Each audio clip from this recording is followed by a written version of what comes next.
Hello. The next job we're going to do on the MGC today is we're going to change the HT leads.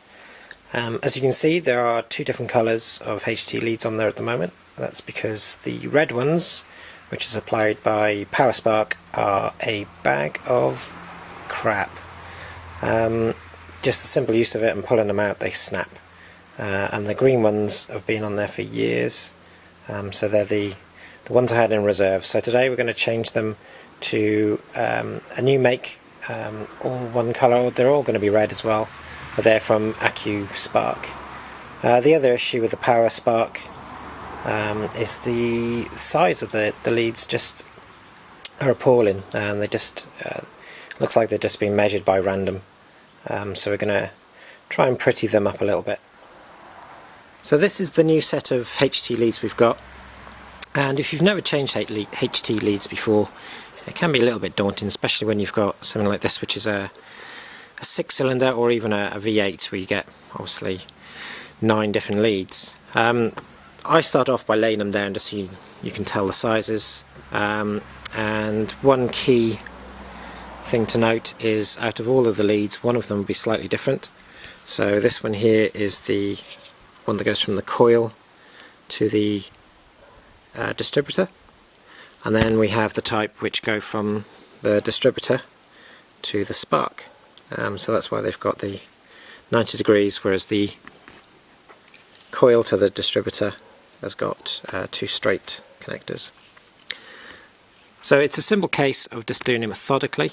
So we'll just go back to the engine bay, we'll remove one of the leads one by one, and we'll replace them one by one. So we'll start at the front of the engine. Like I said, the most important thing to do is just replace them one by one. Don't take them all off in one go, because you'll never get the firing order correct again, or it'll take you a lot of effort. So here's the original that I'm taking off, and I'll just find one that matches the length. So logic states that it's the longest one that we've got.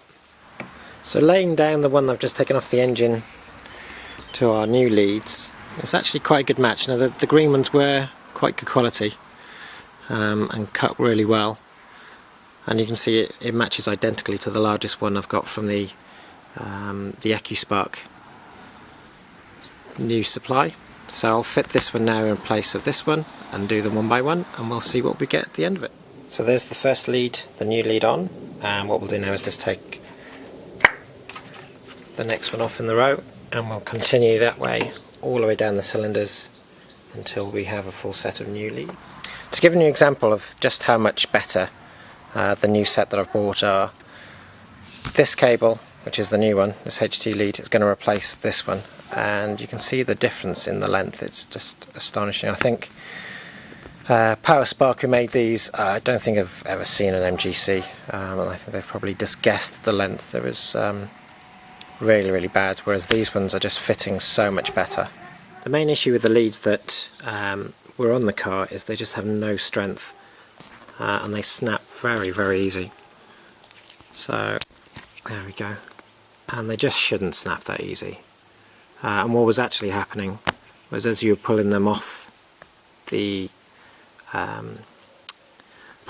spark plug, they were actually snapping inside. So the clip, which I don't think you can see, the clip that's in there that holds onto the spark plug, was just tearing away the cable, leaving you with that. So hence the 2 green cables that are on there, green HT leads, which were the old set. And yeah, these are just junk, basically. I've got no affiliation with Power Spark or Accu Spark, just an MG enthusiast who is very disappointed. So here you have the final install, and as you can see, the HT leads are just way shorter than the ones I've replaced them with, and just way neater. I could do with a HD clip just to clip these along here, just to keep them from flapping about. So that'll be my next job. But it's quite an easy job. You just have to do them one by one, and don't panic, basically. So the last job of fitting the HT leads is just to fire up the car. As you can see, I've got my highly sophisticated dual close peg system for the choke,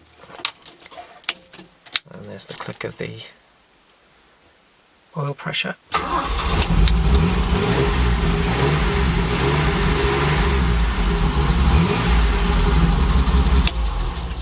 So there you go, no misfires, and the jobs are good. Okay, good.